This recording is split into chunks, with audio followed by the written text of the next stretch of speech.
क्या वार्ता का रास्ता ढूंढकर युद्ध टालना चाहते हैं डोनाल्ड ट्रंप? क्या ये डबल स्टांस है? हो सकता है वार्ता के लिए तैयार होने के पीछे हथियारों की कमी भी एक वजह हो, जबकि ईरान को चीन रूस से बैकडोर से हथियार मिल रहे हैं, क्योंकि अमेरिकी कंपनियों का हथियारों का प्रोडक्शन घट चुका है, जिससे अमेरिका पर दबाव बढ़ रहा है कि वो लंबी जंग से कैसे लड़ेगा। और इसी वजह से जनवरी 2026 में राष्ट्रपति ट्रंप ने एक आदेश जारी किया था, जिसमें डिफेंस कंपनियों को फटकार लगाई गई थी। वो उत्पादन क्षमता बढ़ाने की बजाय स्टॉक बायबैक की और साथ ही साथ डिविडेंड पर पैसा खर्च कर रही है। अब उन्हें हथियारों का प्रोडक्शन बढ़ाने के लिए कहा गया है। इनमें जिन कंपनियों के नाम शामिल है वो 4 बड़ी कंपनियां हैं। हथियारों का प्रोडक्शन बढ़ा रही है ये 4 कंपनियां। आप चलिए डिटेल्स इन कंपनियों को लेकर आपके सामने रख देते हैं। सबसे पहले बात करते हैं लॉकहीड मार्टिन की। F-35 विमान और मिसाइल सिस्टम बनाती है। बात बोइंग की करते हैं। F-15 विमान, अपाचे और चिनूक हेलीकॉप्टर बनाती है। तीसरी रेथियन, जो कि RTX भी कही जाती है, जो पेट्रियट मिसाइल डिफेंस सिस्टम और रेडार सिस्टम डेवलप करती है। और चौथा जनरल डायनामिक्स, जो कि अब्रास टैंक्स और नौसैनिक जहाज बनाती है। अब देखिए, ये पूरी तरीके से 4 जो तस्वीर दिखाई गई 4 कंपनियों को लेकर बताया गया कहां से किसका कितना प्रोडक्शन होता है। और ये प्रोडक्शन इस वक्त क्योंकि घट रहा है, जंगी बेड़े में तस्वीर थोड़ी सी नर्म पड़ती भी नजर आ रही है। इन सभी के अलावा पेंटागन ने अमेरिका की फोर्ड मोटर कंपनी और GM डिफेंस कंपनियों को बुलाकर कहा है वो इसी तरह हथियार बनाए जैसे कि दूसरे विश्व युद्ध के दौरान बनाए गए थे। तो क्या अमेरिका कुछ बड़ा प्लान कर रहा है? क्या वो ईरान को युद्ध विराम के जाल में उलझाकर हथियारों का प्रोडक्शन करेगा, बड़ा जखीरा तैयार करेगा जिससे लंबा युद्ध लड़ सके? इसके लिए कुछ वक्त तक अपने सबसे महंगे और हाईटेक हथियारों की बिक्री भी रोक सकता है। तो क्या यही वजह है कि ट्रंप अब बातचीत की टेबल पर लौटते दिख रहे हैं, या फिर ये सिर्फ और सिर्फ एक गेम प्लान का हिस्सा है? पहले शांति का संदेश दीजिए, मैसेज दीजिए दुनिया को और दुश्मन देश को भी कि साथ आइए, बातचीत करिए, मसला सॉल्व करिए, और फिर पूरी ताकत के साथ एक साथ वापसी करिए। सवाल बड़ा है कि क्या यह कूटनीति है या डिले टैक्टिक्स? आइए समझते हैं इस पूरी रणनीति को। इस रिपोर्ट में आपको दिखाएंगे कि किस तरीके से ये डिटेक्टिव टैक्टिक्स के तहत डोनाल्ड ट्रंप आगे बढ़े। अमेरिकी हथियारों के सबसे बड़े खरीदार कौन है, जिसमें यूरोपीय देश पहले नंबर पर आते हैं। पहले पूरे यूरोप में अमेरिका अपने प्रोडक्शन का 38% हथियार बेचता है। दूसरे नंबर पर मिडिल ईस्ट के देश, जो 33% हथियार अमेरिका से खरीदते हैं। इसके बाद एशिया ओशनिया के देश है, जहां कुल सप्लाई का 26% हथियार अमेरिका बेचता रहा है। इसी तरह लैटिन अमेरिकी देशों को 2% और अफ्रीका में 1% हथियार अमेरिका बेचता है।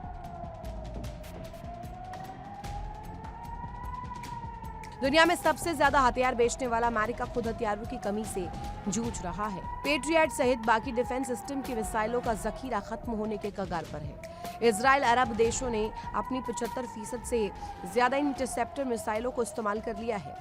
अमेरिका पर अपने सैन्य ठिकानों की सुरक्षा का दबाव भी है। ऐसे में मिडिल ईस्ट में हथियारों की कमी हो रही है। यूक्रेन और मिडिल ईस्ट में लगातार हथियार सप्लाई से अमेरिका के वॉर रिजर्व में गिरावट आई।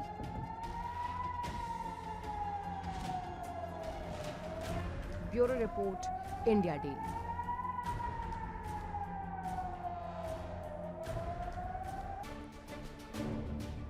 दुनिया को कई देशों को बेचने वाले हथियारों में अमेरिका के सबसे महंगे हथियार कौन से? चलिए जान लेते हैं, डिटेल आपके सामने रखते हैं। सबसे पहले बताते हैं आपको कि इस वक्त जो तस्वीर सामने आ रही जंगी बेड़ा जो बेचा जाता है डोनाल्ड ट्रंप द्वारा, वो क्या है। बात करते हैं पहले नंबर पर थार्ड मिसाइल डिफेंस सिस्टम, और इसी के साथ यूनिट की कीमत, एक यूनिट की कीमत जो होती है वो 16,000 करोड़ रुपए। खरीदार कौन है? सऊदी अरब और UAE। यानी कि इसको लेकर के जो तस्वीर बनती है, पहले नंबर पर ये सबसे ज्यादा बिकने वाला। दूसरे नंबर पर पेट्रियट मिसाइल सिस्टम, एक यूनिट की कीमत तकरीबन 8,000 करोड़ रुपए है। और खरीदार कौन है? यूक्रेन, जो कि रूस के साथ जंग में फंसा हुआ है, जर्मनी, जापान। खरीदार और कौन है? सऊदी अरब, जो अभी मिडिल ईस्ट में संग्राम है वो भी खरीदता है, पोलैंड भी खरीदता है, और ये दिखाता है कि इतनी बड़ी खेप दुनिया भर में बांटी जाती है। तीसरे नंबर पर आती है F-15 ईगल जेट, और इसको लेकर जानकारी आपके सामने रख देते हैं। कीमत है 750 करोड़ प्रति यूनिट, और इसी के साथ कहा जाए अगर खरीदार की बात की जाए, खरीदार कौन है इसके? सऊदी अरब, कतर और इंडोनेशिया। अब बात करते हैं F-35 लाइटनिंग जेट की। इसमें कीमत जो है 650 करोड़ रुपए। खरीदार कौन कौन है? इस कीमत पर कौन कौन खरीदता है? जापान, यूके, ऑस्ट्रेलिया और इजराइल। अब बात करते हैं यहां पर सीधे तौर पर AH-64 अपाचे हेलीकॉप्टर की। कीमत है 250 करोड़ रुपए। खरीदार कौन है? सऊदी अरब, यूएई। खरीदार और कौन है? मिस्र, इजराइल। इजराइल भी इस सिस्टम को लेता है अमेरिका से। दुनिया की सबसे बड़ी सैन्य ताकत अमेरिका क्या अब हथियारों की कमी से जूझ रही है? रिपोर्ट्स बता रही हैं कि वैश्विक हथियार बाजार पर तकरीबन 42% पकड़ रखने वाला अमेरिका अब खुद कई मोर्चों पर दबाव में है। एक तरफ यूक्रेन को लगातार सैन्य मदद, दूसरी तरफ मिडिल ईस्ट में ईरान से सीधा टकराव, और साथ ही इजराइल और अरब सहयोगियों की सुरक्षा पर जिम्मेदारी। सवाल यह है कि क्या सुपर पावर अब ओवरस्ट्रेच हो चुका है, फंस चुका है इन जंगी तस्वीर में? दिखाते हैं।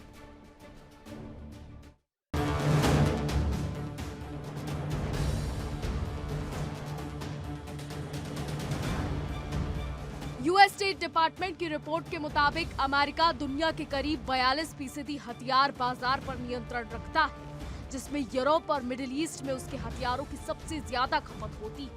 लेकिन अभी अमेरिका दो युद्ध में उलझा है।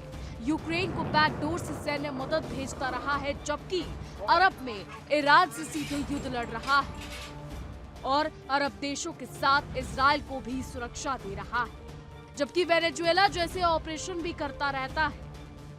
ऐसे में अमेरिका के पास हथियारों की कमी हो रही है। दुनिया भर के अमेरिकी सहयोगी अब प्लान बी पर काम कर रहे हैं। ट्रंप की अमेरिका फर्स्ट नीति और सहयोगियों से सुरक्षा के बदले पैसे की मांग ने पोलैंड और फिलीपींस जैसे देशों को डरा दिया है। उन्हें डर है कि अगर अमेरिका ने हाथ पीछे खींच लिए तो कौन हथियार देगा। ऐसे में इस खाली जगह को जापान भरने की फिराक में है।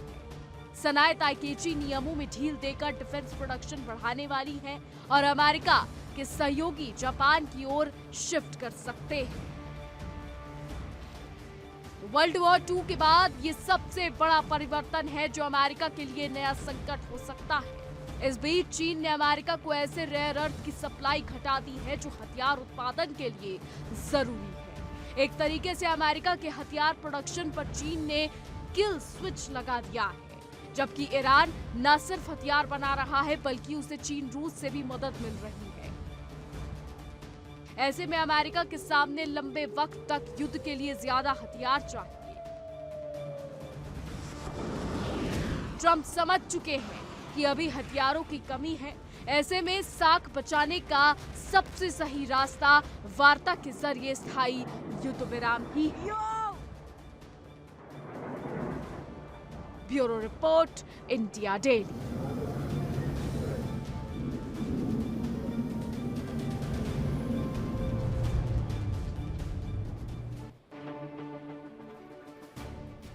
अब सबसे बड़े सप्लायर से स्ट्रगलर की भूमिका में अमेरिका आ चुका है। दुनिया की सबसे बड़ी समुद्री सियासत अब खतरनाक मोड़ पर पहुंचती दिख रही है।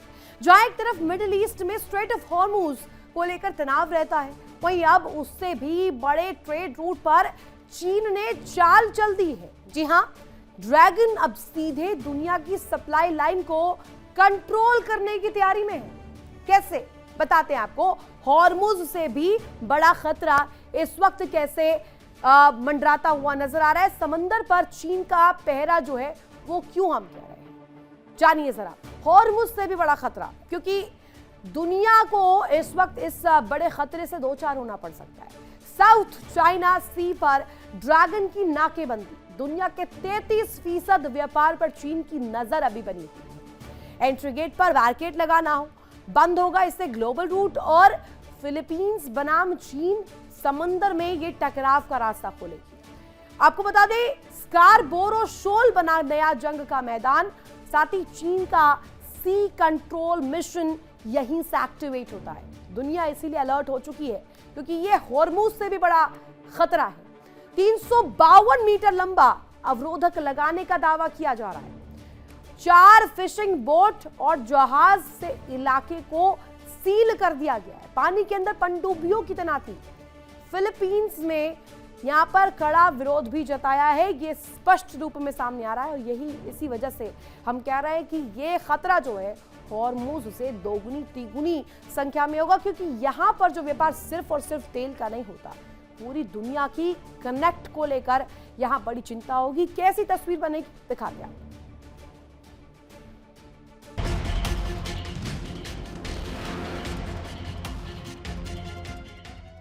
हॉर्मुज से भी बड़ा समुद्री खेल।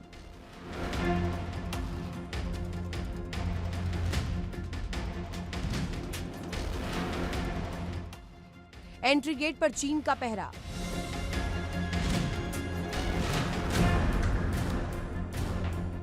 दुनिया की सांसें थामने चला चीन।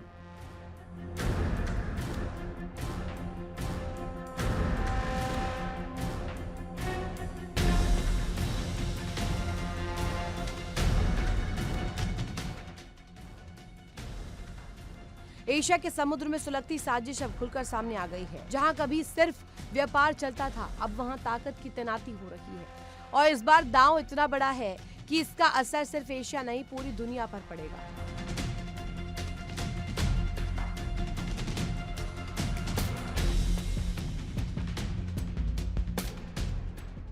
चीन ने अब उस समुद्री रास्ते पर नजरबंदी शुरू कर दी है जिससे दुनिया का करीब 33% व्यापार गुजरता है। ये कोई आम रास्ता नहीं, ये है दक्षिण चीन सागर और अब ये इलाका बनता जा रहा है वैश्विक टकराव का सबसे खतरनाक मैदान। ये खुलासा हुआ है सैटेलाइट तस्वीरों से, जहां चीन ने पहली बार इस समुद्र के एंट्री पॉइंट पर बैरिकेडिंग शुरू कर दी है। ये कार्रवाई हो रही है स्कारबोरो शोल के पास। चीन ने यहाँ 332 मीटर लंबा फ्लोटिंग बैरियर लगाया है। साथ ही एक जहाज, 4 फिशिंग बोट्स की तैनाती की गई है। पानी के नीचे पनडुब्बियों की मौजूदगी, ऊपर से घेराबंदी, नीचे से निगरानी, यानी पूरा इलाका कंट्रोल जोन में बदलने की तैयारी है। ये कोई मामूली समुद्री रास्ता नहीं है, ये है ग्लोबल इकोनॉमी की लाइफलाइन। पूरी दुनिया के कुल व्यापार का 33% साउथ चाइना सी के जरिए होता है। अगर इसे ब्लॉक या कंट्रोल किया जाता है तो पूरी दुनिया में त्राहिमाम की स्थिति हो सकती है।